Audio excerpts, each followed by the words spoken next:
Welcome back with a smiling face. Links to previous episodes are given in the video description, so don't forget to like, subscribe and share the video. Before I could reject him. Episode 7. Chapter 63.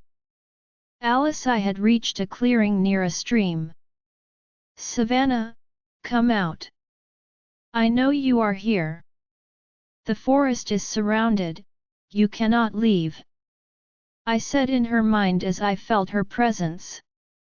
Before I could finish, I was shoved by a red female. Savannah had appeared from the rocks near the stream. I was tossed onto my side before I quickly righted myself and faced the known attacker. Savannah bared her teeth and growled low and deep. I returned the threat and watched as Savannah trembled and backed down a little. I looked behind her to see Lucian along with the rest of the pack. He stayed back and waited to see what would happen. You must hold a pretty big grudge against me to attack me in front of Lucian, I said. I have nothing left to lose, Savannah replied. I was happy until you showed up. This is all your fault. We circled each other cautiously. Why couldn't you just return your human boyfriend? You should not have come back, she spoke. She charged at me. I quickly moved out of the way and swiped her on her left side as she ran by. Blood trickled out of the cuts.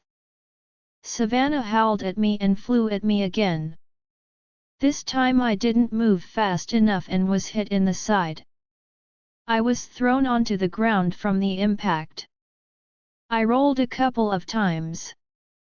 Lucian tensed, ready to protect me. I asked him to wait.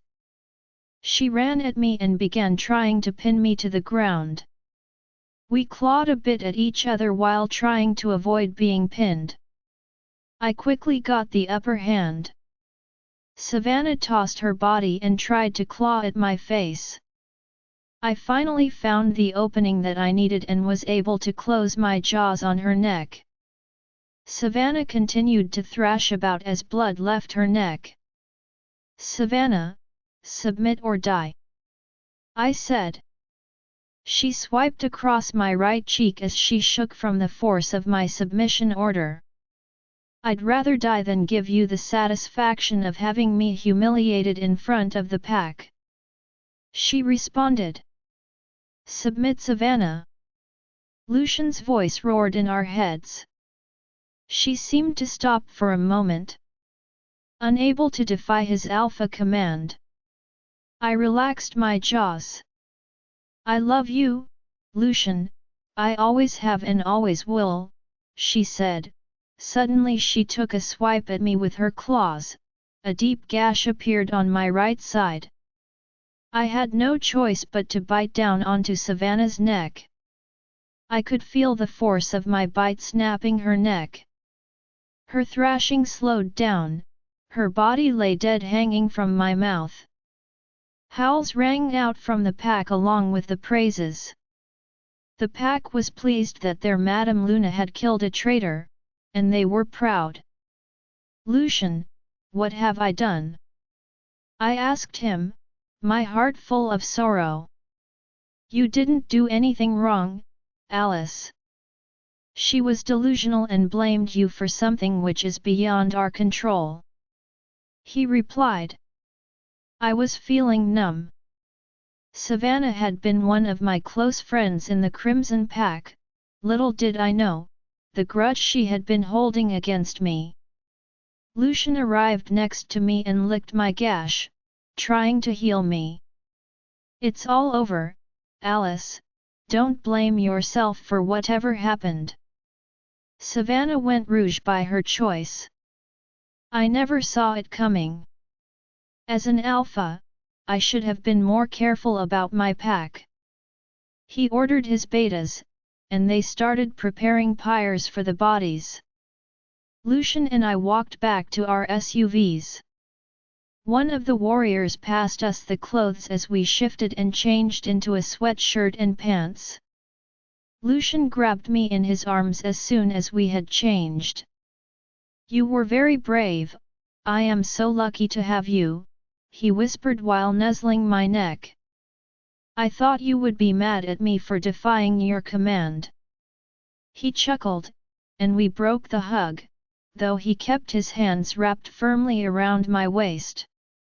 We were injured, and dirty. But that didn't stop him from kissing me passionately. "I do feel protective of you and I always will. That's part of the package, besides other things. But you are a strong wolf, and a very brave woman, Alice, you could handle it," he said after we had caught our breaths. "How did you find me?" I asked. "Aunt Flora, she helped," he explained, how she was able to guide them to the Cave of Despair.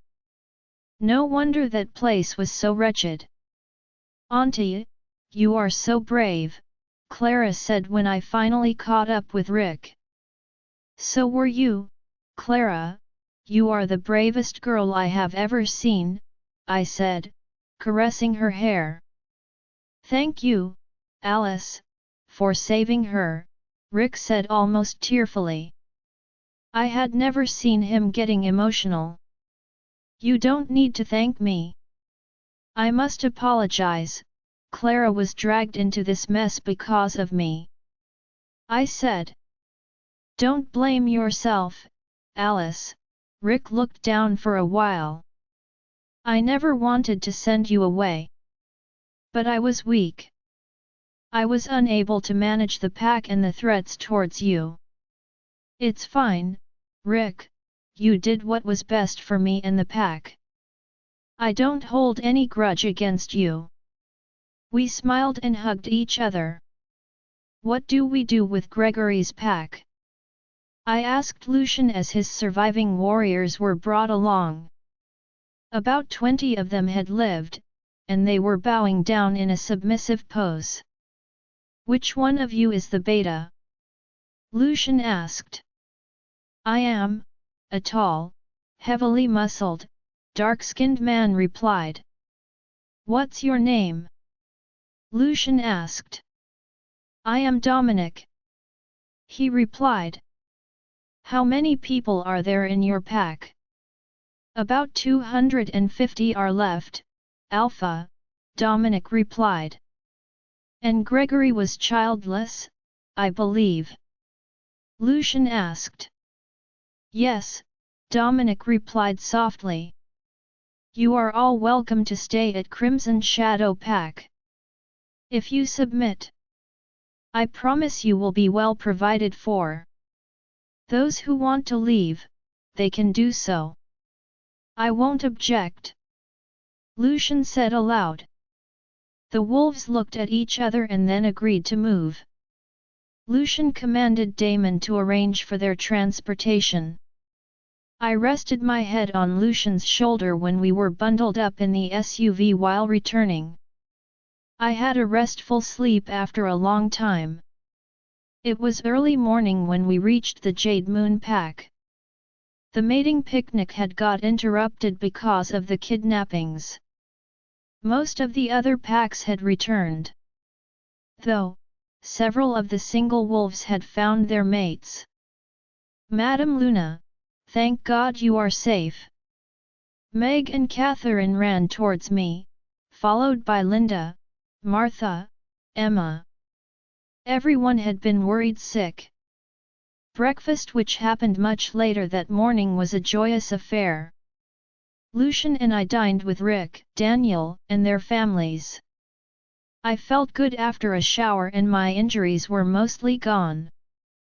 Clara looked cheery in her mother's lap. Linda had not left her ever since we had returned, and she had thanked me numerous times. I was glad to see that Rick and Lucian were like besties now. They were discussing how to assimilate their newly acquired wolves into their packs. Gregory used to exploit the females of his pack, and most of them were glad to get rid of him. We left for Crimson Shadows soon after. The feeling of being finally free from the danger was surreal. Savannah's betrayal didn't go well with the pack members. She didn't have any family apart from her old aunt. To prevent other pack members from condemning her, I visited her home with Catherine and ensured that her alphas didn't blame her for Savannah's mistake. "Madame Luna, I wanted to apologize to you," Catherine said while we were returning from Savannah's home. "For what?" "Savannah was infatuated with Lucian, I knew about it," she said softly. I stopped and raised an eyebrow. Her room, it's like a temple for Lucian, his pictures, their school slam books, any gift he gave her. She has kept them all. I just assumed that she would grow out of it when she was younger, and it would all end once she found her mate. Unfortunately, it never happened. It kept getting worse until I objected. She stopped sharing her feelings with me. I had no idea that her obsession would end up this way. Yesterday, while cleaning up her room, I found written notes and sketches about how much she hated you. What she would do to get rid of you. She stopped and shuddered. I caught her hand to stop them from shaking. Though, her words shook me to the core. "I don't blame you, Catherine. How would you have known? I trust all members of this pack, and I need each one of you to strengthen it. Would you help me with that?" She nodded through her tear-streaked eyes. I narrated her words to Lucian back in our room. She had a crush on me when we were younger. We were not mates, so there was no question about getting together. She was my friend, I couldn't break her heart with a casual fling. I thought she would grow out of it. I had no idea about her obsession. "This is the second time I have been betrayed in my life," he mumbled. I placed my hand on his shoulder. Soon I was staring into his green eyes.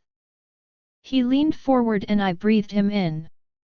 "I am sorry it happened to you. I can't promise for others, but I will always stay with you, and protect you from everything." He laughed and pulled me into his lap. "I am so lucky to have you, my beautiful, brave and wise Luna. There would be challenges and failures, but we don't have to worry about that immediately." I grinned and wrapped my hand around his neck as he kissed my lips. 6 months later, Alice's sunlight was streaming through the picture window on the east wall, warming the bed. I walked out of the shower and saw Lucian stirring in the bed. "Sorry," I said softly. "I didn't mean to wake you." The bedsheet fell away from his body as he leaned to kiss me. "What time is it?" he asked. "A little past 6, I replied, and got out of the bed. I walked towards the window and glanced out in the morning. "Why don't you come back to bed?" he asked. "No, I was just going to take a shower and head into work," I responded. "It's so early," he said through a yawn. "I know, but I've got an important meeting today. I'm going to take a shower." "Go back to sleep," I said. "You sure you can't come back to bed?" he asked again as I applied lipstick and flashed him a quick smile in the mirror. "I'm all ready to go now," I said. "I am too," he said while nodding towards the bulge in the covers. I giggled. "You know that isn't what I mean. Can you come here, and zip me up?" He slowly got out of bed and walked over slowly and put his arms around my waist. He rested his chin on my shoulder and kissed my cheek. The sight of the two of us in the mirror made me smile. It had been 6 months since that event. Things had been settling down slowly. The pack was living in peace. When the new members from the Blackstone pack had arrived, Meg found her mate among them. The once abused and submissive girl had bloomed into a happy and confident woman because her mate supported her. Being a Luna of such a big pack was challenging. I was still learning the ropes of managing the pack. Catherine and Rain were a big help. I was also required to accompany Lucian to all pack meetings and business meetings to understand how it was run. I had joined his architecture firm as well. It was part-time, so I didn't have to visit the office every day, but I loved doing what I have always enjoyed, designing buildings. It gave me creative satisfaction and Lucian was happy with my work. As we stood in front of the mirror, he rubbed his lips on my neck. "Please come back to bed, honey," he said. I smiled wickedly. You know I'd like to. But I need to win those contracts. I have a very feisty boss. Come on, be a good boy and zip my dress." He leaned forward to kiss me. "No," I said with a giggle. "You'll mess my makeup. And I have to leave, so just zip me up." "Well, if you are worried, we can stop," he joked. I freed myself from his grasp and turned to face him. We embraced one another and exchanged a slow, passionate kiss. He sucked on my bottom lip as I probed his mouth with my tongue. "See you at work," I grinned back at him as I managed to escape from his embrace. An hour and a half later, I was sitting in the crowded conference room for the meeting. I gazed at Lucian in the far corner. He didn't return my stare. He behaved very professionally at work. Our work schedules were different to avoid tension. He owned several businesses, so he visited different ones each day depending on his preferences. However, he had been dropping into my workplace more frequently. He assured me it had nothing to do with his protective attitude. But I knew better. I moved to the front of the room and started to drone through my presentation. "That was brilliant," Lucian said in my mind after I had gone back to my seat. "Thank you," I replied, trying to keep a straight face. Many of the employees were humans, and it would be weird to smile in a boardroom for no reason. "We are getting the contract," I heard Randall. Lucian spoke. "I heard it too. Perks of being a wolf." "I wasn't expecting you to attend this meeting," I replied. "I was missing you. Should we celebrate your success with dinner?" "Is it a date?" I asked. "I can make it one," he replied. "Meet me in my office, I have to show you something before I leave." I observed Lucian leaning by the door, dressed in an impeccable dark suit. He looked delicious. My assistant Max pointed towards the laptop. "Well, the invert elevations don't seem to match the reference points we set up the other day.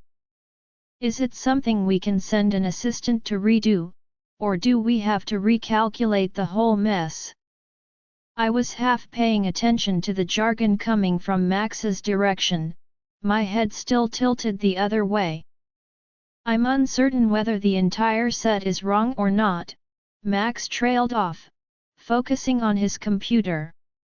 "Max, let's do this tomorrow," I said, dismissing him. He stopped suddenly and stared at the door. Max was a human, he couldn't sense Lucian's presence. "Oh. Right," he left after shutting down the laptop. "Good day, boss," Max said while leaving the chamber. do you enjoy working with my wife? Lucian asked. For humans, we were husband and wife. We even got married in court for legal purposes. Yes, boss, Max replied, a little intimidated. Good, now leave. Lucian commanded. Max almost ran out of the room. Stop scaring my staff, I joked. Lucian walked in smiling, making sure to lock the door behind him. I need to keep them in check so that they don't hit on my lovely mate, he said as he prowled towards me. I rolled my eyes. Nobody's hitting on me. Come here, I clicked on my laptop. He stood next to me and leaned forward. His one hand on the back of my chair and the other on the table. His jaws were barely an inch away from my lips. I was aroused, but I had to focus on the task ahead. Alice, what am I looking at? He asked, staring at the 2D model of his house. His parents' house. It's your old home, I have remodeled it. See, I have added these extensions here, your mother can have her private balcony. This tiny room can be added to its adjacent one. It would make an excellent nursery, I rattled on about the changes, and his smile grew. It's lovely, but why do you want to remodel the house? So that we can move in. It's lovely the way it is, but I thought of suggesting some improvements. You want to move to my home? He whispered, and I wasn't confident if he liked my idea. Yes, our current living arrangement is not very family-friendly, and I need a bigger closet, I replied. He swiveled my chair towards him and trapped me with both his hands. Wait, did you say, family? And nursery? He gave a mischievous smile. I turned red. Of all the things, this is what he had hooked on. I mean, eventually we will have a family someday, I fumbled for words. Alice, you have no idea how happy you have made me. I always wished to live in my parents' house, but I wasn't certain if you had liked it. His eyes shone with happiness. I love that house, Lucian, it's perfect and so close to our favorite spot, I said eagerly. As for the family, we will plan it when you are ready. He grinned. I don't mind starting now, I replied, and placed my hand on his tie, loosening it. I was not in heat, and there was no way I was going to become pregnant anytime soon. But I wanted him. Lucian reached up and trailed his fingers through my hair. His touch sent ripples of excited goosebumps down my spine and brought a moan to my lips. Cupping the back of my head, he drew my face to his. My breath was ragged, matching my heartbeat. With one of his strong hands holding the back of my head and the other now coming up to caress my cheek, we kissed. The kiss was everything I wanted and more. When we paused for breath, Lucian stood and gently guided me to sit on the desk. He kissed me again and then, with soft, feather-light pecks, moved his way from my mouth, down my neck and along the ridge of my collarbone. I leaned back, stretching my neck as far as I could, and closed my eyes. I felt the cold draft on my back and realized he had unzipped my dress. Lucian. We can't, I started to say. Shhh, just relax, he whispered. I was sure all the wolves would know what we were doing in my chamber. Even some humans, too, if they heard our moans. He didn't need me to give him any more encouragement. I opened the buttons of his shirt and placed my hand on his hard chest. We kissed deep and long. Well, we can't make this a habit, I said, pulling on my underwear. You could have stopped me, he smirked. You know I couldn't, you seduced me, I replied. He burst into a peal of laughter at that. I narrowed my eyes at him. Are we going on that date? I am starving, and I need to pick up gifts for Emma's daughter. Werewolves have a 6-month pregnancy term. Emma had a baby daughter a few days back, a week after Rain gave birth to her son. I was supposed to visit Emma soon. We finished dressing up and left the office. We need a pack run, how about we do it after dinner? I said. Your wish is my command, I will ask Catherine to arrange for it. He replied while placing a kiss on my cheeks as we entered the car. I couldn't imagine what my life would be like without Lucian, and I hated the fact that we started on the wrong note. But now I was glad to be his Luna. A year later, Alice being a Luna was never part of my plan, but it was my destiny, and now I was loving it. I am Alice Anderson, a hybrid wolf with a werewolf father and a mother who was a witch. That makes me special. Not always in a good way. After going through several trials and tribulations, I was finally at ease with Lucian. I am Luna of the Crimson Shadow Pack and Lucian Blake is my mate. Generally, life was good. I loved living in the pack, and there weren't any more death threats. Please put the couch here, I instructed the betas and omegas who were hauling the furniture into our newly renovated home. I had designed the interiors myself. It had been a tedious and tiring process, especially when Lucian was barely interested. He had given me the free rein to do whatever I wanted, with the house. It was a good thing, but I was expecting him to be a bit more excited about the whole project. He had been busy, handling the pack and business issues, leaving me to my house reconstruction activity. Thank you, that will be all. I dismissed the wolves who had been helping around and walked across the entertainment hall with a huge flat-screen TV at the other end. I had got this built in the basement. Furthermore, I leaned against the sofa and wished Lucian was there. We didn't have a proper conversation in a long time. Our schedules had been just too erratic. I had missed him. Missed his touch, his kisses. I was nearing my heat, hence, I was getting wet just thinking about him. He was gorgeous in both his human and wolf form. I was running my fingers over my neck, trying to dispel those amorous thoughts. I stepped back into the living room to see a determined Lucian marching towards me. Grabbing me by the upper arms, he picked me up and sat me on the stylish wooden cupboard which I had got placed just hours ago. I wasn't expecting you, I stammered, as his hands ran up under my skirt. I gasped as his fingers stroked my thigh. I had no such plans.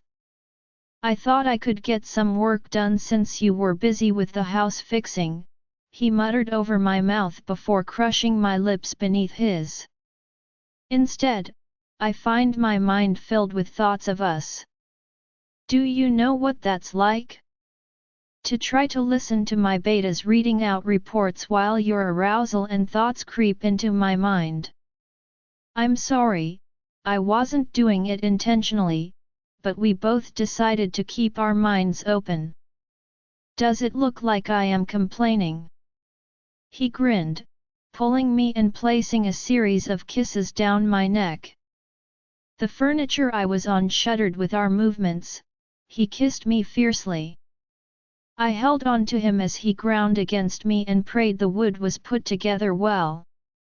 Wait, I managed to speak when we broke off the kiss.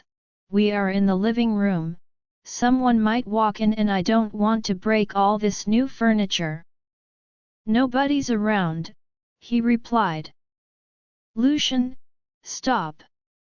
Your mom, I said, pushing him off me as I spotted her walking through the living room door. Lucian?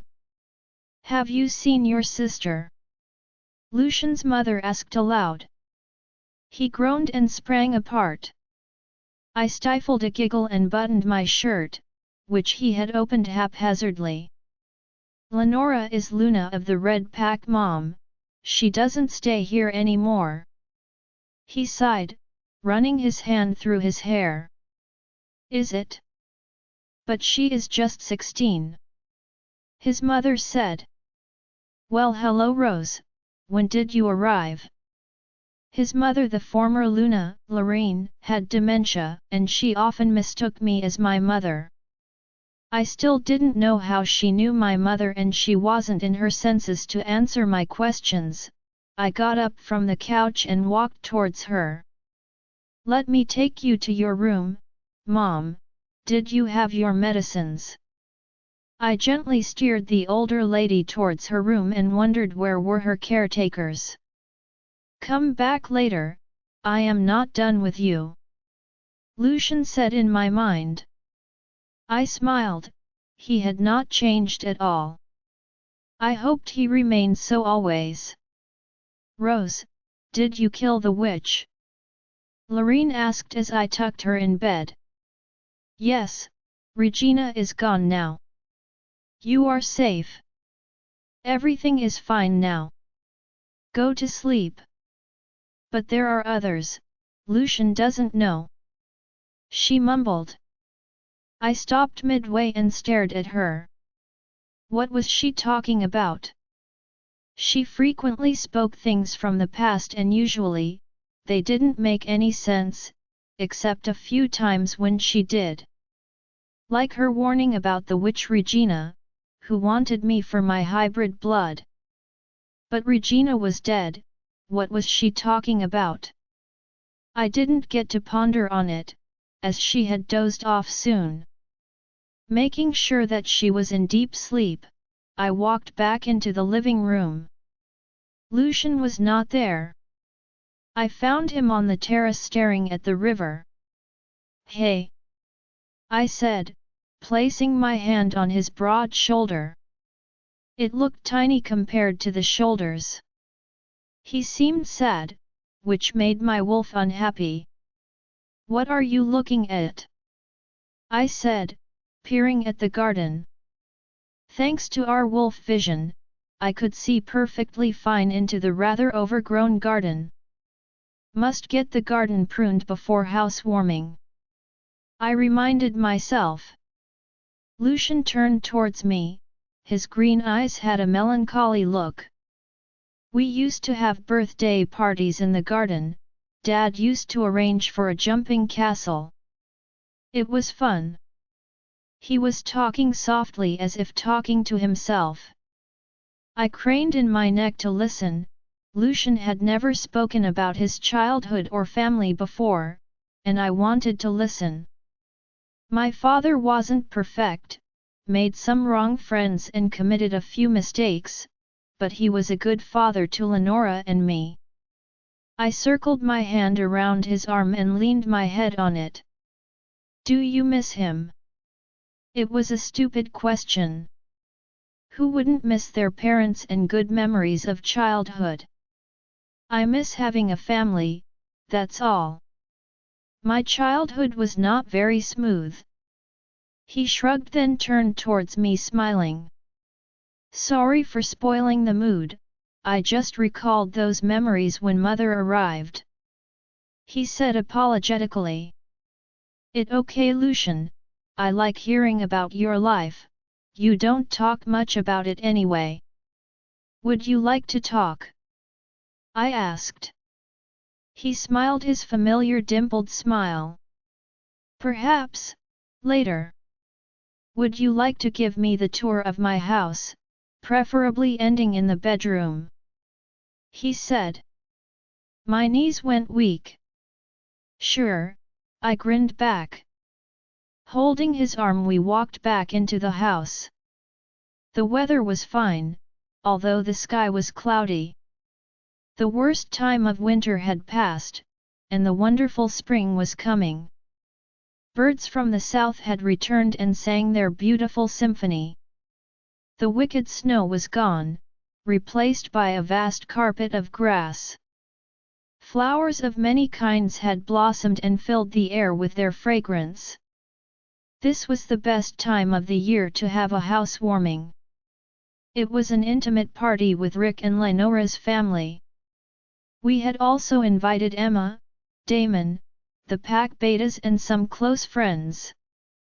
Aunt Flora was away on one of her impromptu trips. We already had a pack run and the barbecue party with the whole pack the previous evening. Kids played in the garden while I relaxed with Emma and other ladies on the patio overlooking the river.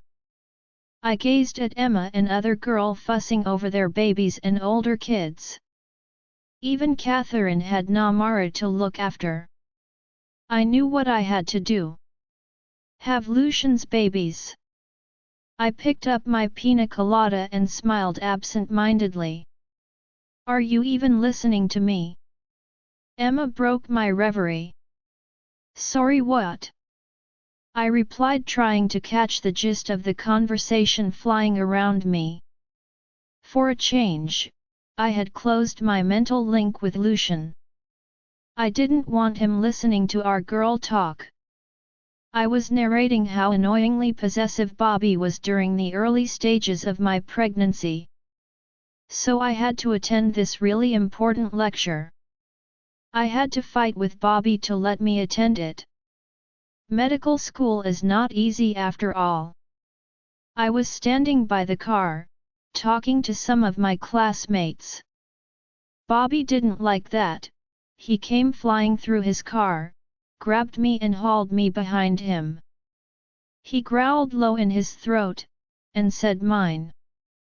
Turns out he didn't like the group of guys standing too close to me. I have seen a gang of grown men run away that fast. Bobby can be just a bit intimidating, Emma said with a laugh. Was he always this possessive? I asked, shocked.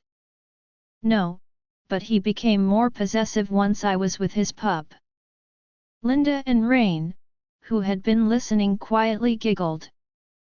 Everyone knew how possessive male wars were, but they go over the top when their mates are with pups. Since pregnant females cannot shift, their protective instinct kicks in. Our mate will be very protective, my wolf Lana said appreciatively. She had gone into a motherhood mode once I decided to have a baby. Alphas are worse when it comes to possessiveness. Linda looked at me pointedly. Really? Did Rick give you a hard time? Why else do you think I had to quit working? That's terrible. How could he force you to quit? Rick doesn't seem like that. I looked at the garden there. The men were playing with the older pups, keeping them busy. Rick seemed happy and relaxed. He didn't ask me to quit, and it was my decision. I wanted a break. But he wouldn't leave me alone for even a minute. He wanted to escort me to and from to my work. He was so clingy I decided it was better this way. I hope Lucian doesn't turn into a control freak, I was worried. After several issues and arguments, we had finally arrived at a delicate balance of power. I didn't want to jeopardize it. Lenora looked at her daughter and baby Matthew and said quietly, I bet that you have a lot of questions and we will answer anything that you ask. But first of all, let me make this clear. Motherhood is a wonderful gift, especially for us. You know, we go into heat only twice a year. Even during that, chances of conception is slim. Wers don't get pregnant easily. So, don't freak out, everything works out in the end. Unlike humans, our mate bond is more strong and at a spiritual level. Plus we have a long life, we have ample time to get back to our careers. Speaking of careers, I am going back to business school this fall. Linda grinned happily. Oh wow! Congrats Linda, I am sure you will rock it. I hope so. Starting college again at 30 isn't easy, she replied. You don't look a day over 22, one of the perks of being a werewolf. I laughed. Yeah, that's one of the reasons I agreed to transform, and I was madly in love with Rick. Linda glanced fondly at Rick, who returned the look. That's so sweet, Rain gushed. It reminded me of how Damon and I met. How did you meet up? You never told me your love story. I smiled at the Rain. She looked sheepish and Catherine snorted. It was rather embarrassing. Rain mumbled. Really? Now I am curious. I kept my drink on the table and straightened up. Come on, don't force me to use my alpha command. Spill it out. Catherine interjected. I will describe. Before meeting Damon, Rain had a rather distinguished career of being a punk and a petty thief. My mouth fell open in surprise, while Rain looked sheepish. That explained her bright orange hair and colorful clothes, but a thief? I had no idea. Don't judge her, she had a rather rough childhood. Having grown up in foster care, she fell into bad company.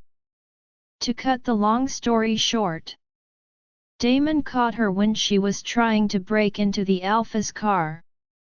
Damon was instantly smitten and he begged Lucian to not punish her. Lucian understood and allowed him to keep Rain as his mate. That's very romantic. I wasn't aware of your past, Rain. Glad to know you met Damon and ended up here. I am not very proud of my past, Madame Luna. I was young and stupid. Rain replied. She was still embarrassed. You are part of the family now, nobody's going to judge you. I am happy for you, I reassured Rain. I wondered if Lucian was going to be as possessive and decided that I would have to talk to him about it since I had outside interests that I would continue to pursue, such as my work. Occasional girls' outings which I attended, and I had tons of work in the pack. I wanted him to understand that I understood his need to be possessive, but I would continue to have a life of my own, not just as his mate. So when are you going in the heat? Emma asked. Next week, I replied. Wow, should I expect fireworks? Emma teased. Maybe, I grinned. Lucian and I were going on a trip to a seaside cabin. He had explained that was supposed to be our honeymoon. We never had any respite as soon as we were mated. This was a perfect opportunity for us to enjoy some solitude. I hoped this peaceful period would stay forever, but things were not so easy in the werewolf world. Hope you have beautiful and healthy pups, Catherine said, smiling. Catherine never failed to remind me of the need for the Alpha's pups.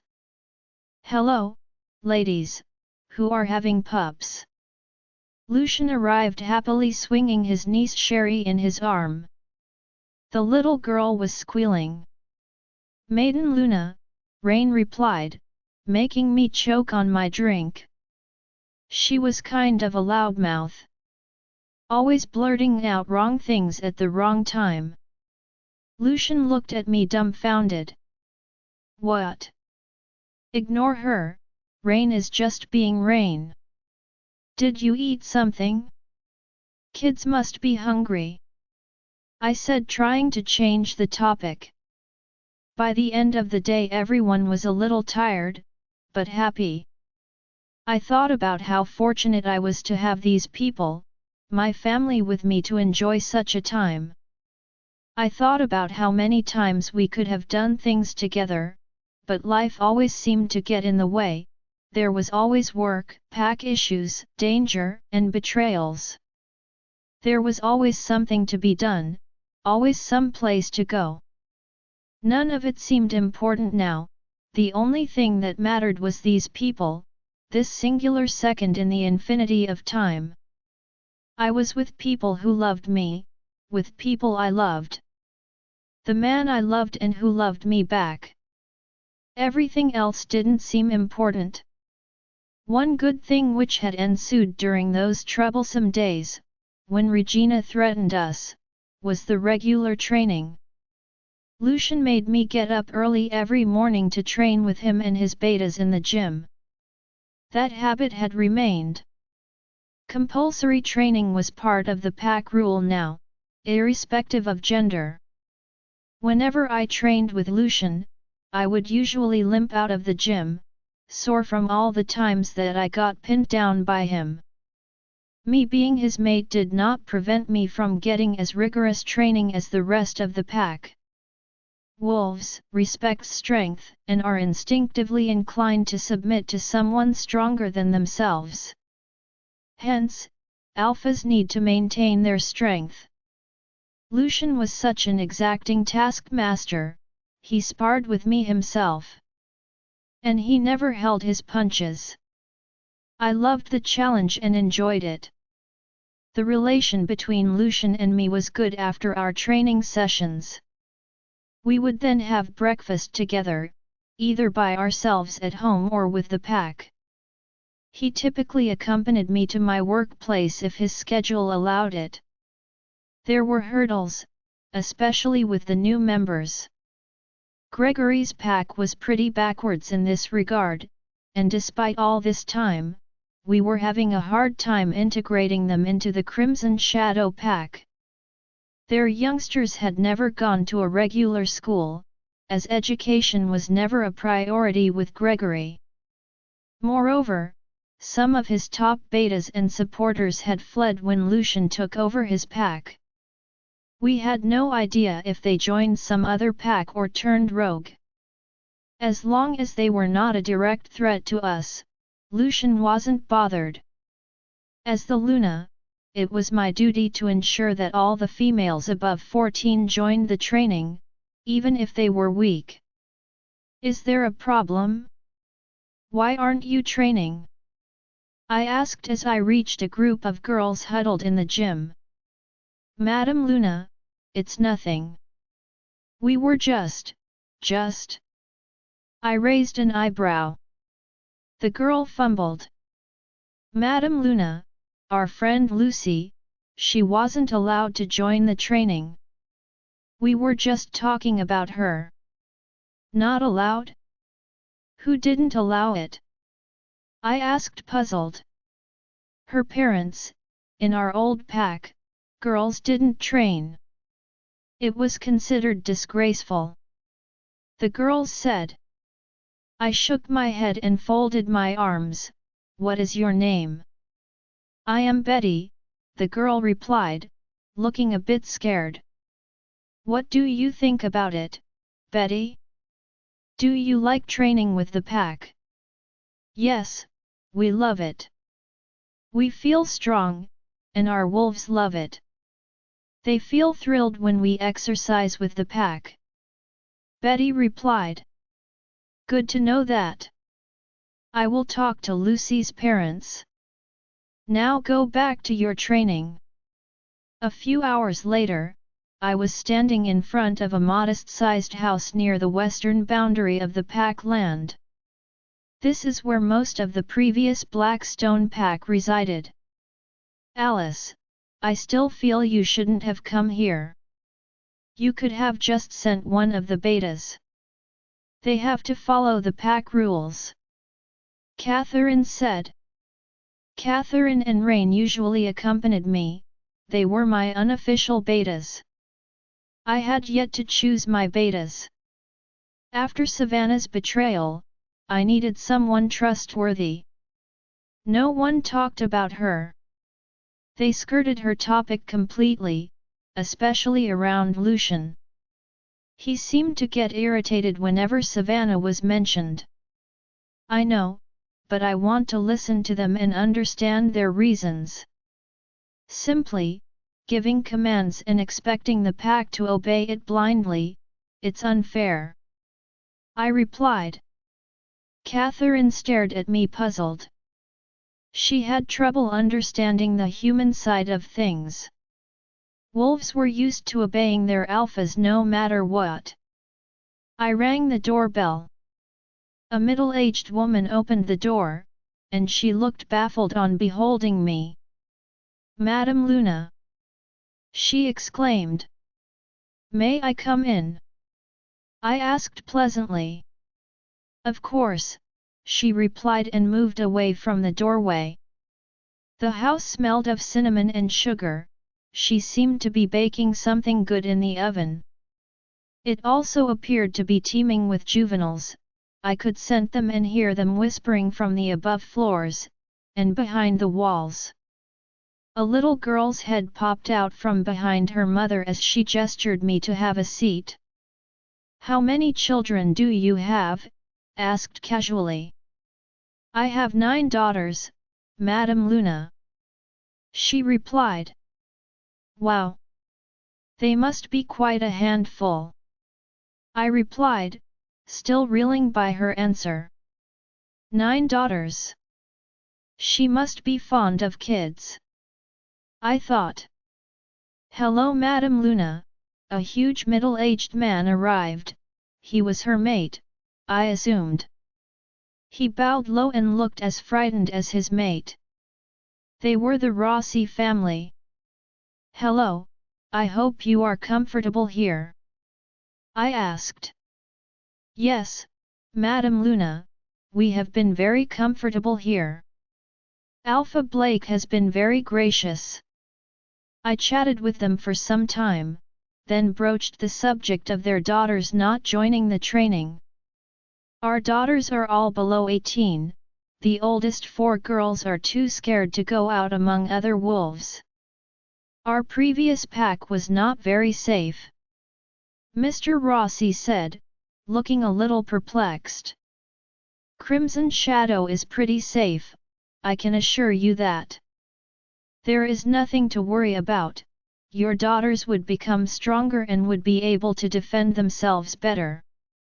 Madame Luna, it's not that simple, my girls, they have seen things which were beyond cruel. Mr. Rossi said. Can you please elaborate?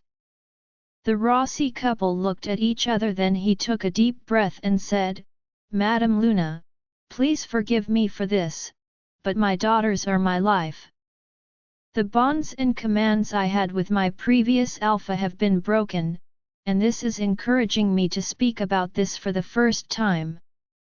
I know your pack is pretty liberal, concerning mating ruts and pack runs, it's common in most packs, but in our previous pack they went a step further.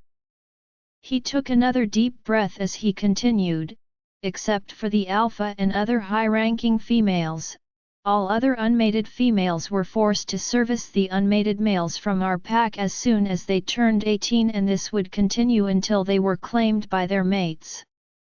They couldn't refuse and would be raped anyway even if they were not interested. I was shocked and spoke into my link with Lucian. Did you hear that? Yes, he gave a curt reply. I could sense his anger. Why wasn't this ever brought up? The Alpha Council could have intervened. I asked. We were bound by the Alpha Command and couldn't speak about it. With the death of Alpha Gregory, we are no more bound to him. So, we can speak up. I exchanged glances with Catherine, and she was as upset as me. We do have pack runs as you are already aware, but no one is forced to mate against their will in this pack, and if any male forces a female he is brought to a trial and punished. Alpha Lucian is pretty strict with the laws. I am not sure if you were part of the last pack run and barbecues. If you haven't done yet, I invite you to attend them. You can see for yourself that our pack is safe for all ranks, I said. It's hard to believe this has been going on, and the council was unaware of this, I added. We were forbidden from talking about this through the Alpha Command. Moreover, no one attended council meetings, except the Alpha, his brother, and the top betas. All communication in and out of the pack was also monitored. Hardly any people were allowed to leave the pack grounds, so it never came out. Gregory had a brother? Nobody told us. I guess people are still scared and assumed this pack would be no different. My daughters would have suffered the same fate had Alpha Lucian not taken over. My daughters were never raped, but they had friends who suffered. They are traumatized and scared. They don't interact much, have never been to a proper school. They feel overwhelmed by other members, especially males. He said quietly. But this place is not like that. Your daughters need not worry. They can't live their whole lives hiding.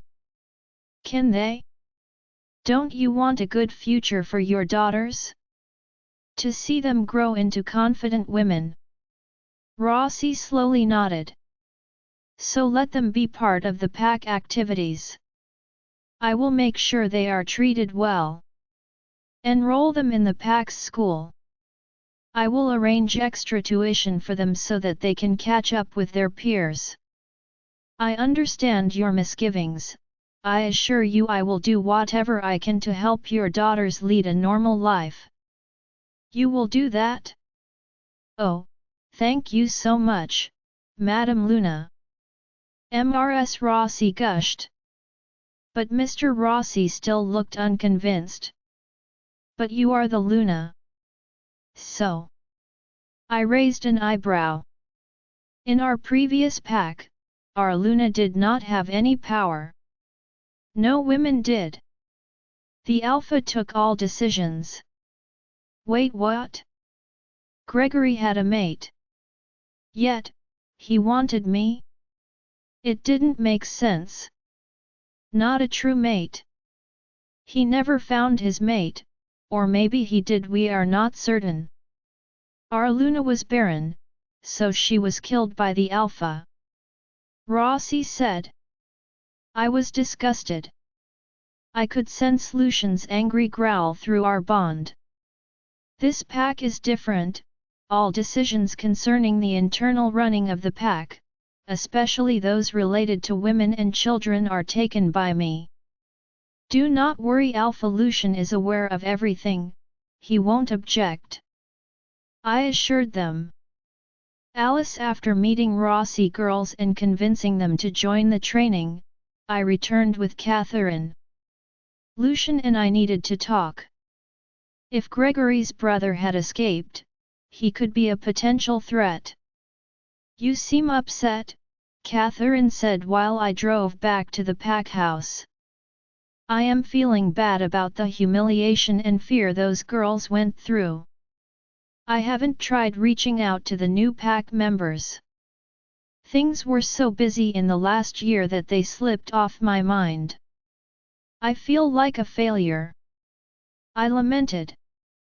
Don't say that, Alice. You have been the perfect, Luna. There has always been, and will always be such packs. When the Alphas turn out to be crazy, the pack suffers. My parents belonged to such a pack. I thought you always lived here. I exclaimed, turning to face Catherine. I was born here, but my parents were from the now decimated Blue Star pack. Their Alpha was weird. They had many rules around ranking. Mating with humans was forbidden. If any higher-ranking female had a lower-ranking mate, They wouldn't be allowed to stay together. My mother was a high-ranking beta, and my father a low-rank omega. When they imprinted on each other, they were forbidden from mating. It didn't work. Mating pull increases when the mates are forced to stay apart. So, they beat and tortured them, assuming this would break their bond. My mother was forced to mate with another high-ranking beta. It broke her heart. That's so terrible. I am sorry to hear that, Catherine. I gasped. Then there was a rouge attack and my mother's former mate died in the attack. My parents decided to elope. After months of wandering, they were accepted into the Crimson Shadow Pack. It was under Lucian's grandfather at that time. And that is how I ended up here. I am glad your parents had a happy ending. Yes, but not everyone gets a second chance. It's unfortunate that the Blackstone's alpha was a lousy man. He was a piece of shit. I said angrily, I couldn't get over him trying to own me. I will talk to Lucian and discuss how to deal with those traumatized girls. I decided. Hey, ma petite, Lucian broke into a smile as soon as I had entered the living area of our home. I thought you were training with the pups, I replied, plopping down next to him on the plush couch. Yeah, I was there, and it seemed like they were all having fun beating each other up. Since you were upset and all by yourself, I decided to have you join me for an early lunch here. The weather is great for a picnic. I've got all your favorites. Lucian grinned. How thoughtful. Yes, I am upset. Those girls. I wish I could help them. I said dejectedly. Lucian wrapped his hand around me, rubbing my arm in a soothing gesture. Did you know Gregory's brother escaped? I asked. He froze, and his features seemed to have hardened. I know, but there is a limitation to what we can do. I have secured our pack to the best of my abilities. We'll deal with any further problems together. Now, can we proceed to our picnic? He enticed me by sending a vision of a wicker basket kept open on one end of the checkered blanket with a lavish spread of food under the sheltering canopy of a tall fig tree. Wow! You've convinced me. Just let me clean up first. I laughed. Lucian chuckled, I knew you'd agree to come. We entered the woods and soon reached a spread blanket, full of scrumptious delights. When did you get all this done? I turned towards Lucian. I am an alpha, all I have to do is send a command. He wore a grin. I laughed. I love it when you use your alpha authority for arranging things like these, I said, admiring the spread. He ran his appreciative emerald eyes over me, making me blush, which was quite weird. There was nothing he had never seen before. Dressed in a black tee and slacks, he exuded that never failed to make me want him. There'd be time to satisfy this carnal hunger. The sensuous glint in his eyes indicated that he was as famished for me as I was for him. Hold on to that thought. He smiled. With a carefree laugh, I launched myself at a run and jumped into his arms at the last second. He braced himself, easily catching me. Our laughter and enjoyment were contagious. His mouth quirked in a smile and twirled me around several times before letting me down slowly. My body slid down sensuously over him, turning me on. I did not miss the hard evidence of his desire poking at my upper belly. I smiled and rubbed up and down on his erection. I lifted on my tiptoes and then slid back down low enough to rub on him. He sucked in a breath. Grabbing me tightly, he muttered, "You minx! Stop, or we won't be able to enjoy the lunch I had the kitchen staff prepare for us." He kissed me ravenously, implying his words. "We can enjoy it later," I panted in between kisses, "after we have satisfied our baser appetite." Lucian was already filling my face with tiny kisses. He caught my lips and lapped at my lower lip and instilled his supple tongue in between. I sucked on his lips hungrily, letting my tongue slide and tangle with his. I ran a finger up and down his tented pants, in what, I assume, was an enticing gesture. Even after all these months, I was still amazed. Lucian clenched his jaw. "Lady! If you don't stop now, I would sweep all the food off the blanket and take you on that right away. That would be such a waste. I am torn between eating that or letting you eat me." I laughed. He groaned and grabbed me, pulling me into him. His mouth raked down my neck, placing a series of kisses. "All right, I give in. Let's have food first, but after that, you're mine." I smirked at him. "I'd gladly satisfy all your cravings, my sweet," he replied with a twinkle in his eyes. He sat at the corner of the blanket while I took off my shoes and plopped myself down. "Come on. Your lunch awaits." He waved his hand at the food spread out on the blanket. I appreciatively inhaled the appetizing smell emanating from the food in the middle of the blanket. Lucian took a plate and piled food into it and passed it to me. I watched as he made another one for himself.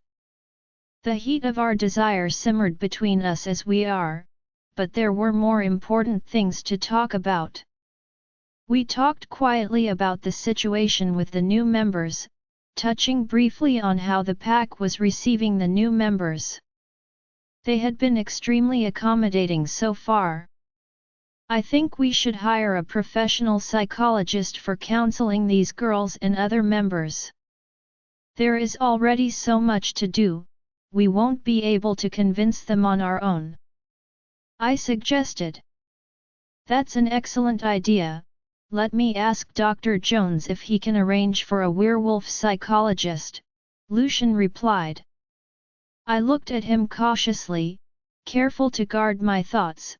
He never talked about Savannah, he went silent whenever she was brought up. She had been a significant member of the pack and we were still coping with managing her share of work. After eating, we packed the food away. Lucian lay down and motioned me to lie next to him, extending his arm out, urging me to use it as a pillow. I complied and rested my arm across his chest. Soon we were making out on the sheet, which led to passionate love-making. As I rested my hand on his chest, the quiet thump of his heart lulled me, and the vibration of his voice relaxed me enough to make me sleepy. He pulled me snugly to his side and pillowed his head on his fisted hand. It was a beautiful day to spend with my handsome mate. "Lucian, I am going to have my heat in a few days," I whispered while tracing my finger on his bare chest. "Yeah, I know," he replied, keeping his eyes closed. I was thinking, let's not use a condom this time. "I think I am ready." He didn't let me complete the sentence. He was suddenly sitting up, pulling me up along with him. "Are you serious?" he asked excitedly. I smiled, coyly. Yes, his smile was the most radiant I had ever seen.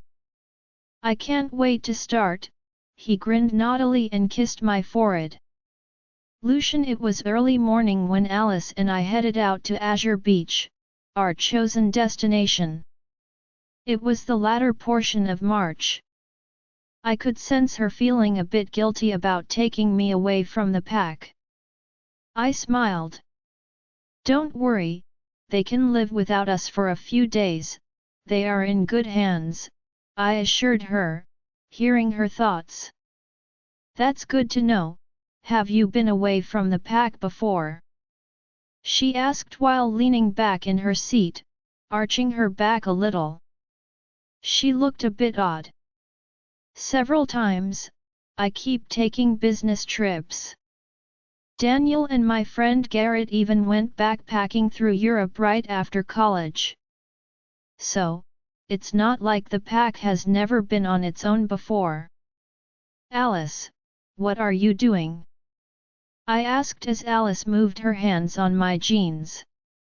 My muscles bunched and jumped as she lovingly rubbed my thigh. Up and down she went, sometimes barely skimming over my pants, sometimes kneading the muscle underneath. I cast a sidelong glance at her.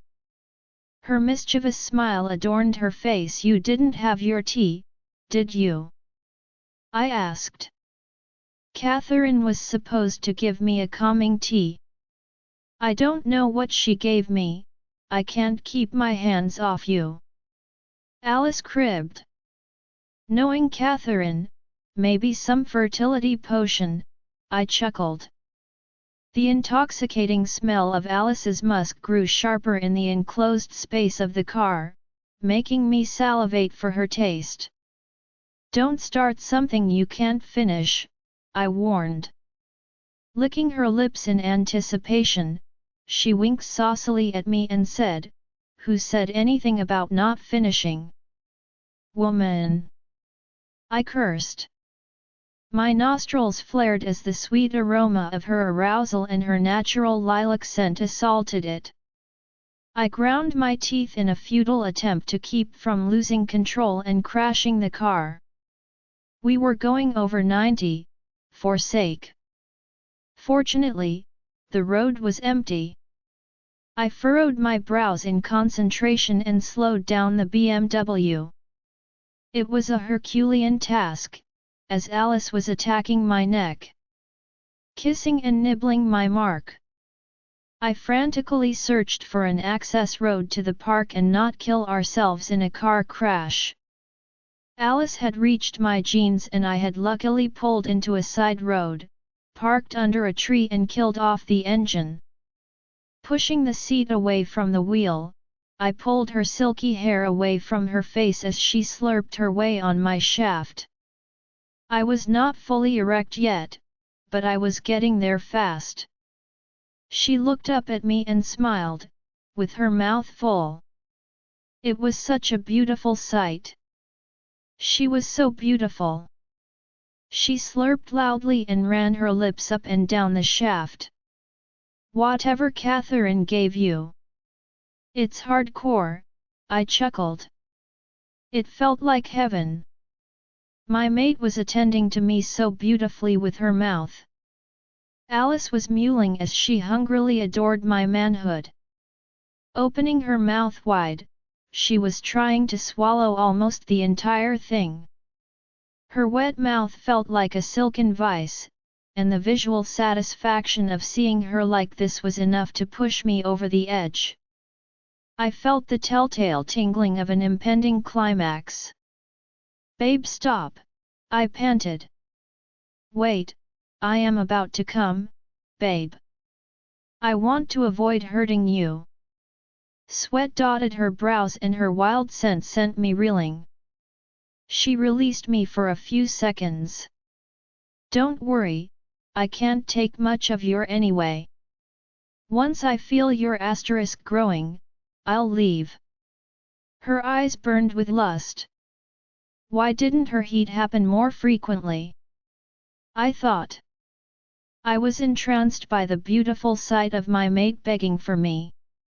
Her lips were red and swollen from sucking. I traced them with my thumb. Keeping her gaze locked with mine, She opened her lips and a bit playfully on it. "Aren't you the wild one?" I pulled her up and kissed her hungrily. Tangling our tongues together, I could taste myself on her. Breaking the kiss, I murmured, "Okay." Smiling brightly, that was it. I pulled her up and attacked her mouth with my own. Our teeth, lips, and tongue battled as we ate and savored each other. I pushed my tongue in her mouth. Holding her head, I proceeded to lift the hem of her dress with the other one. I tore off her flimsy thong. Her hands were tearing at my shirt. Getting impatient, she tore at it, buttons popped, flew and dropped on the car floor. I got rid of my shirt and pulled her up on my lap. "I can't get enough of your delicious taste," I said. "More," she groaned, "please. Bite it." "It's driving me crazy," I grinned. "Yes, oh Lucian. Please," she pleaded. "With pleasure." "Yes, yes, yes," Alice screamed as she once again convulsed as she came. We stayed together in silence while basking in the afterglow of our unbridled mating. I kissed her. "Are you okay? I didn't hurt you, did I?" "I feel great," she smiled at me. "That was marvelous." She looked down to where we were still connected. "What's funny?" I asked when she giggled. "How are you gonna drive?" "We'll stay here until we can unravel," I said, pushing back her damp hair from her face. "Gosh! We did it in the car in broad daylight. How indecent I have become!" Alice whispered. "No, you are not. You were knocked out by whatever Catherine gave you. If we conceive a baby, it would make a nice story about how he or she was made in a car." She laughed, and that was everything. Alice, by afternoon, we had made it to the spot he wanted us to be in. It was a typical shack on a beach, just at the edge of a forest. "What is this place?" I asked, staring at the crashing waves. "Do you like it?" He grinned at me. The wind blew against his hair, messing it up. He looked cute. I didn't see anyone else around. "Is this a private beach?" I asked. "Kind of. This is the former pack land on the Blackstone Pack. I was going to sell it off as the pack has already shifted to our area, then I came across this. Now, I don't know what to do." "It's beautiful," he said, enthralled. The beach was indeed beautiful. The sand was softly golden with just the right comforting warmth, like a hug, one only matched by the sunshine-filled sky. Lucian stretched out both arms and legs to look like a boy starfish, his grin growing slowly into a broad smile. The waves washed the sands in white lace.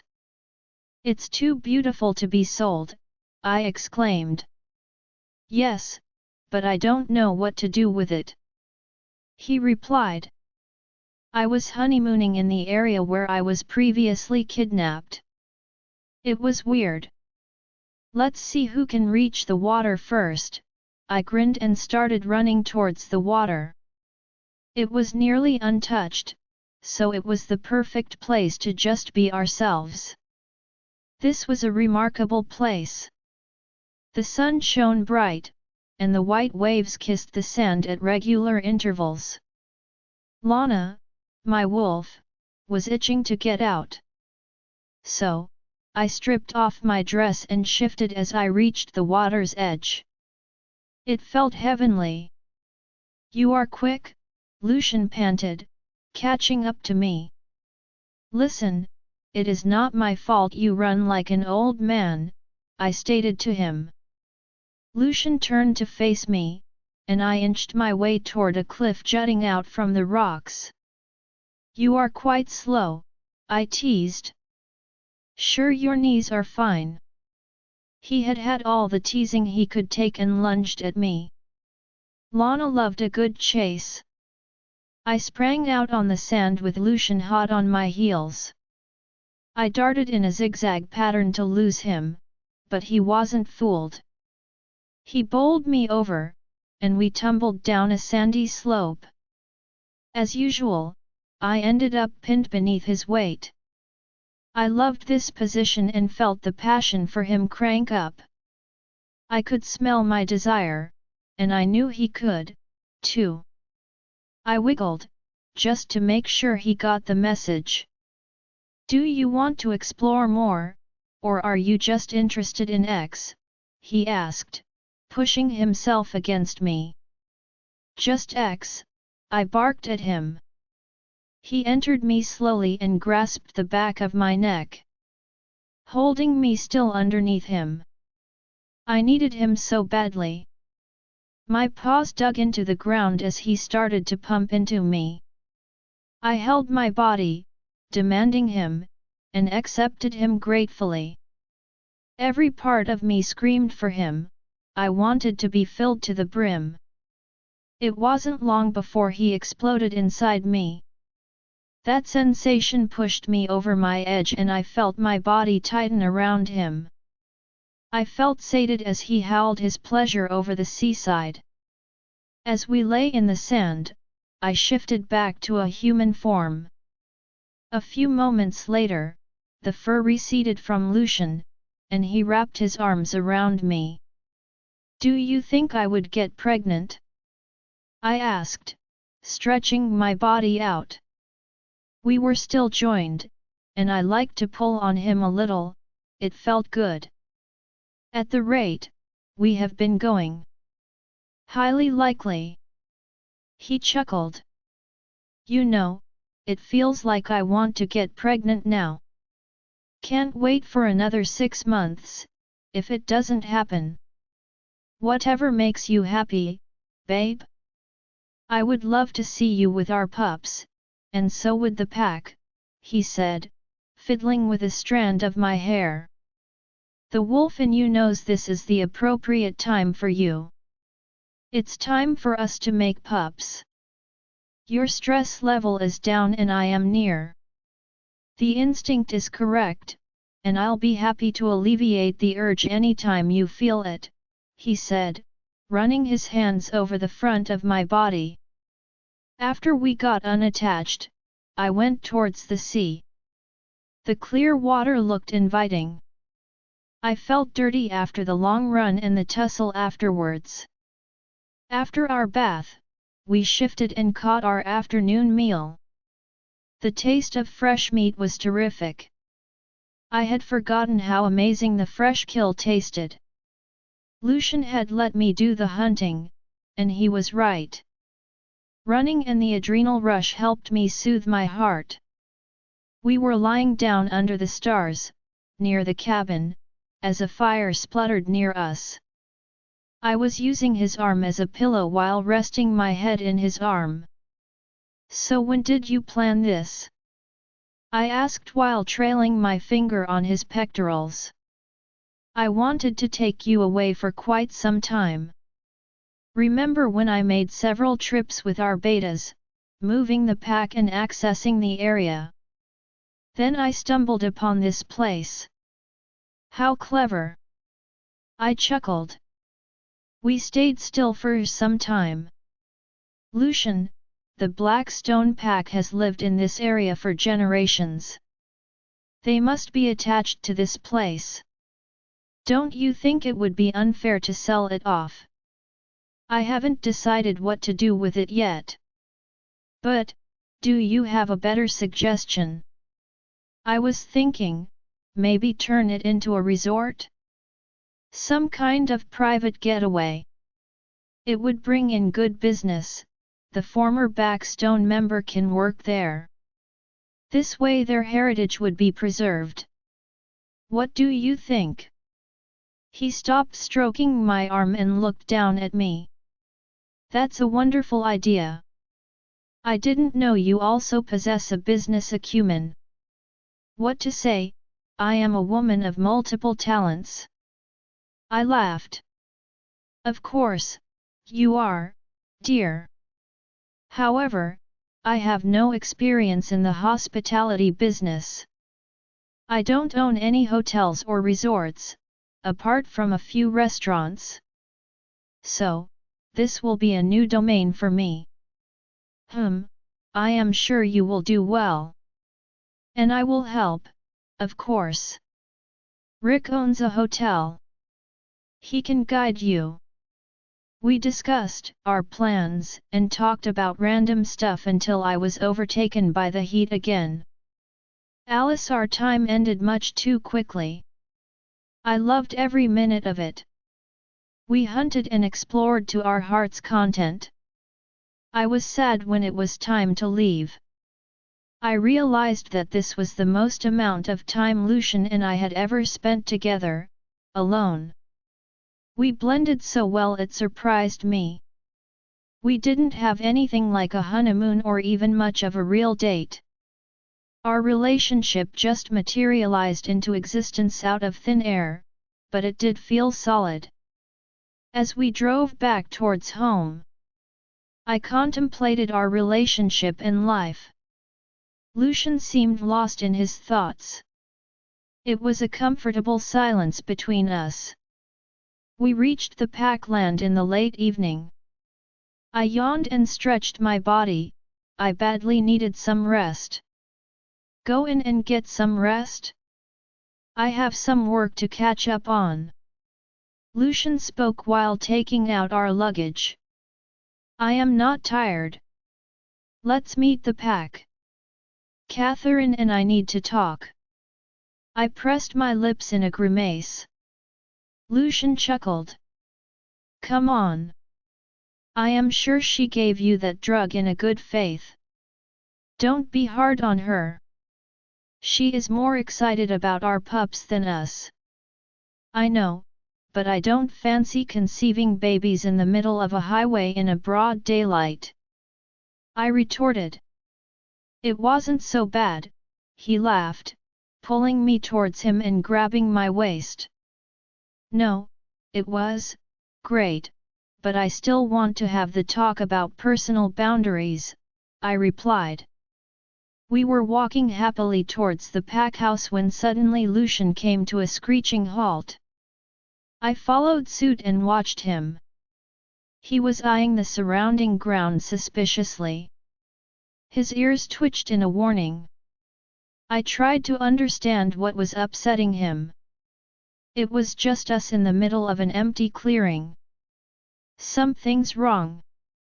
I asked. Yes, I am going to the infirmary. Damon just contacted me. You can proceed to the pack house. I will join you once I am done. He walked off quickly without a backward glance. I stood there momentarily, contemplating if I should follow him. I decided to let him be. If he had not invited me, I better not intrude. We worked as a team, but we also respected each other's space and authority. Lucian never interfered in the issues regarding women, kids, or the daily running of the pack unless asked to intervene. That was under my domain. I never interfered in the security, or other business-related decisions. That was mostly Lucian's concern. He was good at it.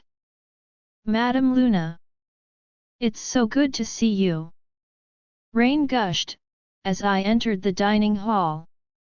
I was soon surrounded by Catherine, Rain, and a bevy of adoring youngsters.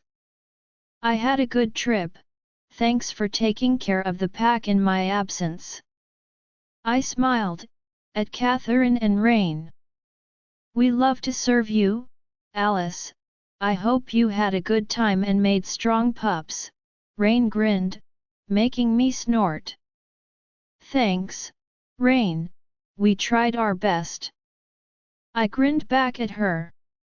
Speaking of pups, what exactly did you give me, Catherine? It wasn't a calming tea. I raised my eyebrow, trying to look stern. She fumbled a little.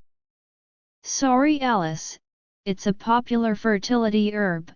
Many wolves take it during the heat to increase their chances of conception. That's fine, just that you should have told me.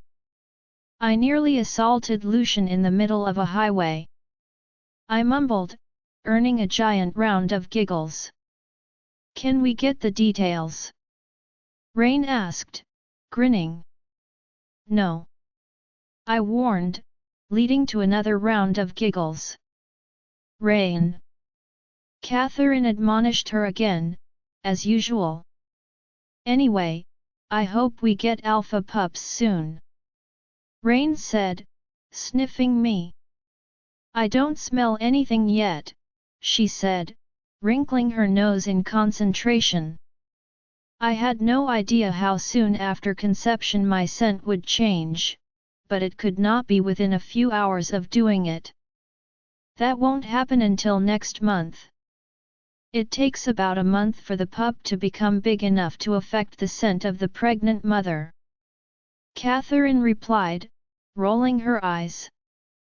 The pressure of having pups was giving me anxiety, so I decided to change the topic. So, how are things here? A sudden silence descended on the group. What? I asked.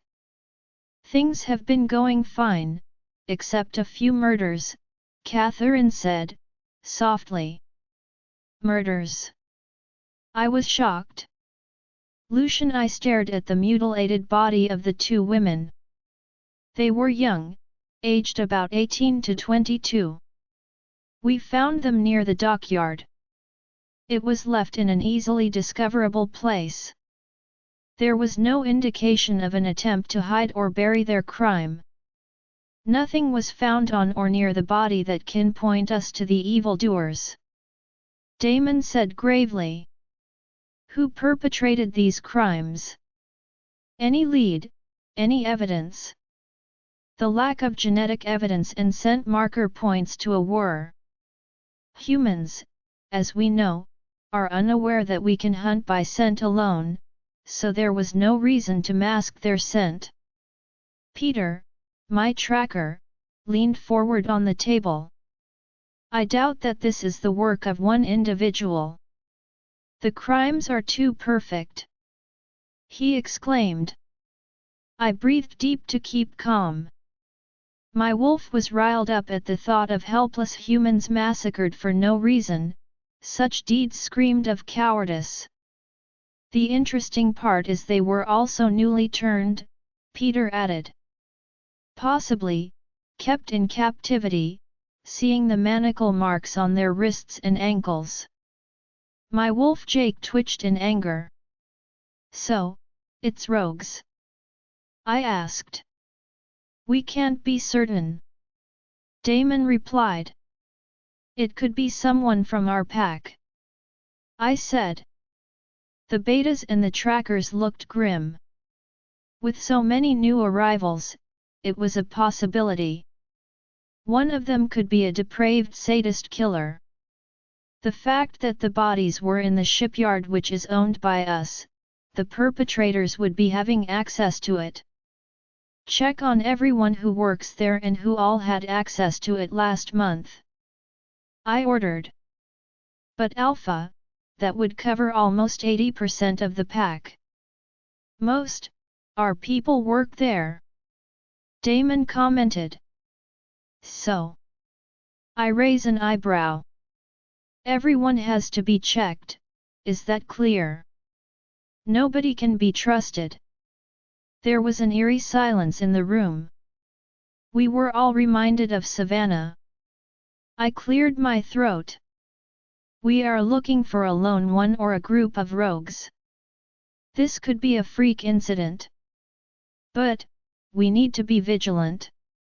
If the cops had reached the bodies before us, covering it up would have been a hassle. despite all the secrecy measures. Occasionally, a wolf attack or a human encounter with one of the shapeshifters was unavoidable. These stray incidents fed conspiracy theories and myths about us. We had people in the FBI, police, the government everywhere to help cover up such incidents, and keep our world a secret. But, it was a big hassle. Establishing the need for urgency to act on a plan of action, we finally decided to have 3 groups working independently of each other, which would then report to me. Damon then deliberated about who would be included in the task force. As the betas discussed and argued, I decided to check on my mate and sense what she had been up to. Having earlier blocked the mental link between us to focus on the business at hand, I freed the link. She was laughing and chatting about our future pups. I smiled and closed the mental link. One more thing, just keep this a secret. But the pack already knows about the discovery of bodies, Damon replied. I know, do not reveal the details about the victims being newly turned were or this being a rouge attack. Just tell everyone that it was a human murder and the bodies have been handed over to the cops.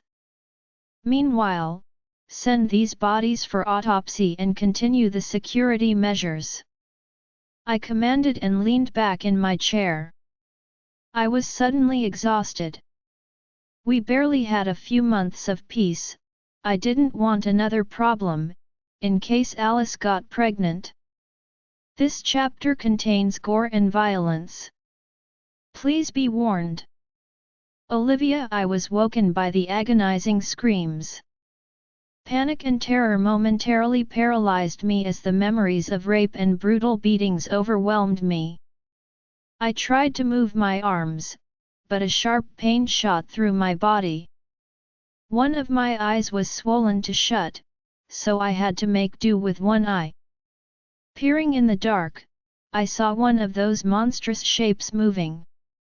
I shivered in a cold cell and pulled myself into a sitting position on the damp earthen floor. I was locked in a nightmare, and there was no escape. Fear had been my constant companion in the last week.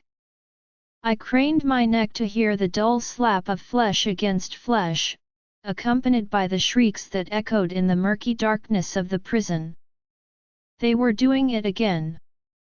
The smell of blood and death overlaid the dank smell of decay. The shrieks had now reduced to a whimper.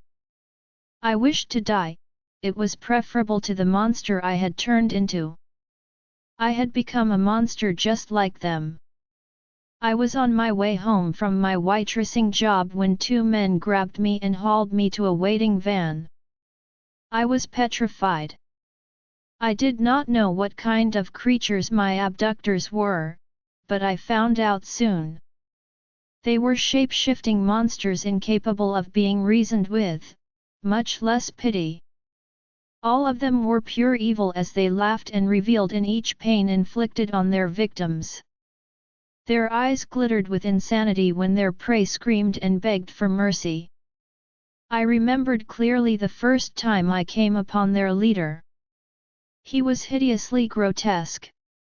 Although his face was shadowed by the hooded robe he wore, his eyes burned red in the deep pits of his eye sockets.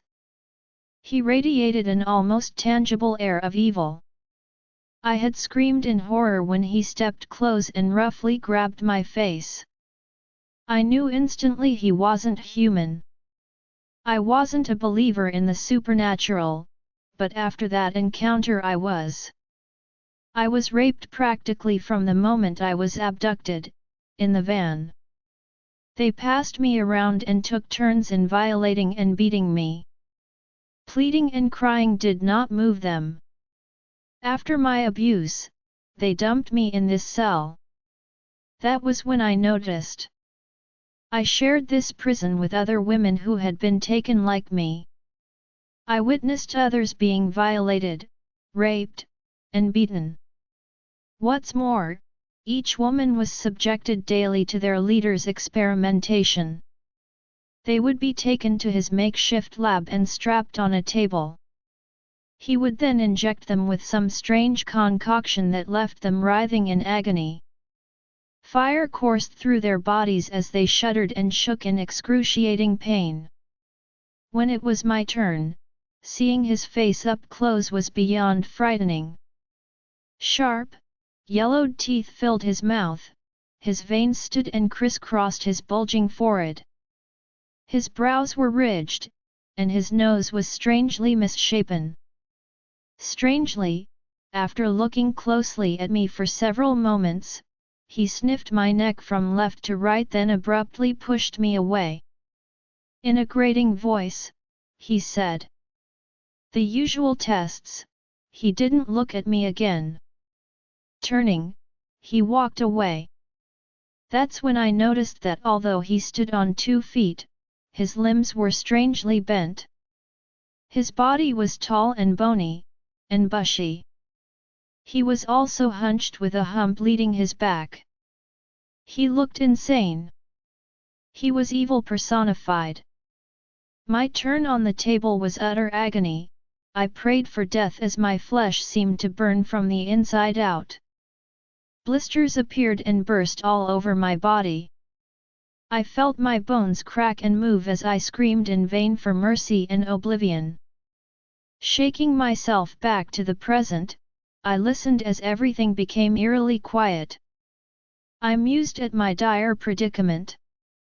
If I wanted to live, I needed to get away from here, that much was clear to me. Last night, the nightmare became more vivid when I saw them rape one of the girls from the other cell to death. The girl looked so pitiful and frail.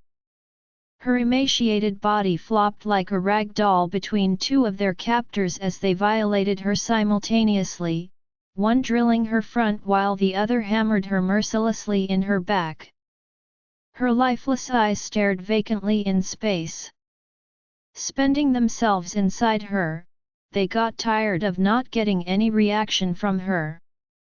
They lifted her between them by her arms. One pulled back her head by her hair and slapped her face repeatedly. Getting no reaction, one of them spat on the ground and said, "This one's as good as dead. Might as well get rid of her." He grabbed her face and kissed her brutally, then slit her throat cleanly. The woman's blood spurted everywhere, and her head lolled back, barely attached, as they dropped her body. At first, I did not see what they used to kill her, but when the man turned, she saw that his hand no longer resembled that of a human. It was now tipped with sharp-looking claws that dripped blood that shone black in the dim light. Horrified, I blinked to see if I was just imagining things. But no, they were all monsters. They tipped their heads and howled evilly, then rolled in her blood like animals. I closed her eyes and covered her ears as the scraping and wet sound of tearing flesh reached my cell. I refused to end like that. I would never give my captors that satisfaction. I'd escape or die trying. Likewise, I would not remain a victim or fodder for their amusement. Closing my eyes, I bid my time, praying to God to give me a chance. Once I found my chance, I would take it. I had to escape. "Alice," I felt Lucian sink into the bed next to me. I was already in bed and turned to face him. "Hey," I said, placing my hand on his cheek. "Sorry, I was delayed," he replied, smiling. "It's okay, I heard about those bodies being found. Is it something to worry about?" He seemed to be contemplating something. "Nothing to worry about, they were unfortunate human victims. They will be handed over to the cops. Probably, murdered by someone crazy. They were dumped in our shipyard." "That's so terrible," Poor humans. Evil exists. You know it. Don't ponder on it, he said while tracing my face with his knuckles. Lucian scented my neck deeply, and once he calmed down he leaned back to look deep into my eyes, which were fluttering open and shut as I struggled to stay awake. His hand gently tucked stray strands of hair before moving down to caress my cheek as he whispered, "I love you." "You should, I'm fabulous," I whispered as I fell asleep with a smile on my face. "Hello, girls. Welcome. We have bags for each of the girls containing t-shirts, shorts, and sweatshirts with the pack logo on them. It also contains binders with school rules and emergency procedures. These are all gifts from your Alpha and Luna," said Eliza. I was visiting the Pax High School to check on the Rossi girls, who had just joined the school on the campus, and it was their first day. Not all children went to the Pax school. Some went to various private and public schools outside the campus, depending on their parents' preference. We never placed any restrictions on where the kids went to study as long as they followed the security and secrecy rules. Still, the Pax school had several students in various grades. For Rossi's it was safer to be in the campus school. In the upcoming week, everyone will be assessed, as per your skill levels in defense and combat. We have training sessions weekly for defense and physical combat, and we also have training sessions for first aid, survival skills, hunting, and tracking, said Eliza. I had not had many conversations with Eliza, since she had been reinstated in the pack. She was good. One of the best fighters and trainers in the pack. Though, I wondered if our relationship would ever become normal. The girls appeared a bit nervous, but they seemed to be enjoying the session. I turned towards the Rossi couple. "Since you are coming from another pack, if you find we are missing something in our training, please let us know. We are constantly looking for new ways to improve the safety of our pack. Everything here is so much better than the Blackstone pack," he said gratefully. I waited until the class got over and then approached Eliza.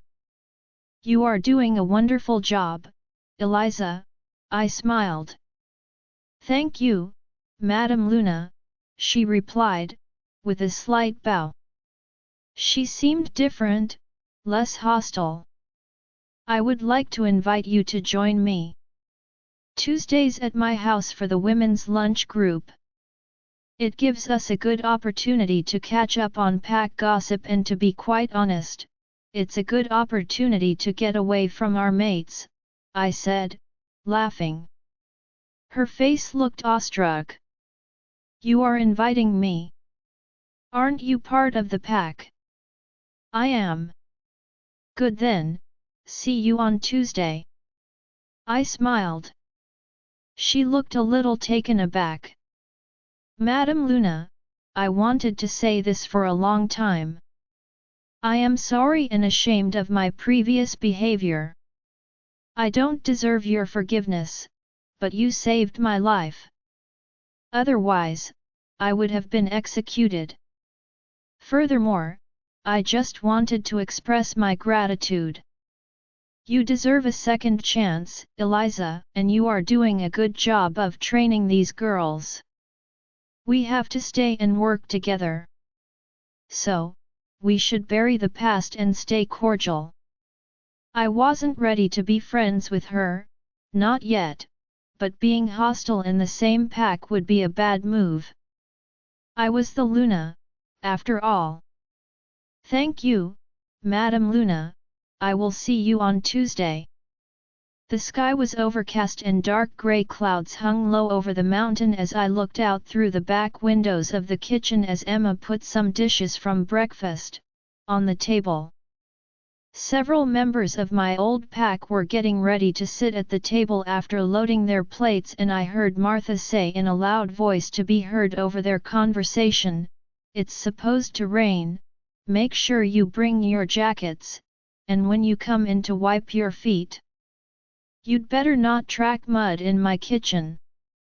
I smiled. My father's Beta Jackson and his wife Martha had retired, though they helped around in the pack. Martha was in charge of running the pack's dining hall.